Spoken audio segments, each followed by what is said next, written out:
America இந்தியாவின் மீது பலவித கட்டுப்பாடுகளை விதித்திருக்கிறது.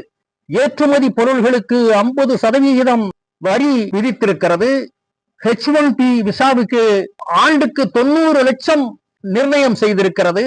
மேலும் அமெரிக்காவுடைய பொருட்களை இந்தியா வாங்க வேண்டும் என்ற நிர்பந்தத்தை விதித்திருக்கிறது. இப்படி ஒரு நாட்டின் மீது பலவந்தமாக வரிகளை திணிக்க கூடாது. இதைத்தான் பேராசிரியர் ராமசீனிவாசன் அவர்கள் உரையாற்றியிருந்தார். அண்ணாச்சி கடையில வாங்குங்க, ஏங்க அண்ணாச்சி கடையில வாங்காம ஏங்க அமேசான்ல போய் வாங்குறீங்க? அமேசான்ல வாங்கினா அமெரிக்காவுக்கு தானே லாபம். பலசரக்கு ஜாமான்ல இருந்து டெக்ஸ்டைல்ல இருந்து நம்மள சுத்தி கடைகள் இருக்கு. சுதேசி கடைகள் இருக்கு, தேசி கடைகள் இருக்கு. எல்லா பக்கமும் நம்ம ஊர் அண்ணாச்சி கடை இருக்கு, வாங்குங்க. அண்ணாச்சி கடையை விட்டுட்டு ஏங்க அமேசான்ல போய் வாங்குறீங்க? அமேசான்ல வாங்கினா அமெரிக்காவுக்கு தான் லாபம். இந்தியாவினுடைய பொருள்களை நீங்கள் வாங்குங்கள். வெளிநாட்டு பொருள்கள் மேலுள்ள மோகத்தை குறைத்துக் கொள்ளுங்கள். அமெரிக்கா பொருளா? அமெரிக்கா கண்ணாடியா?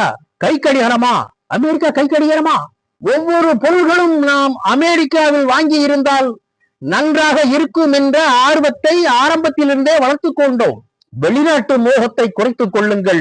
நான் உங்களை 3வது பெரிய வல்லரசாக ஆக்குவதற்கு உங்களை அனைத்து பேரையும் நான் அழைத்துச் செல்கிறேன் என்கிறார் மோடிஜி.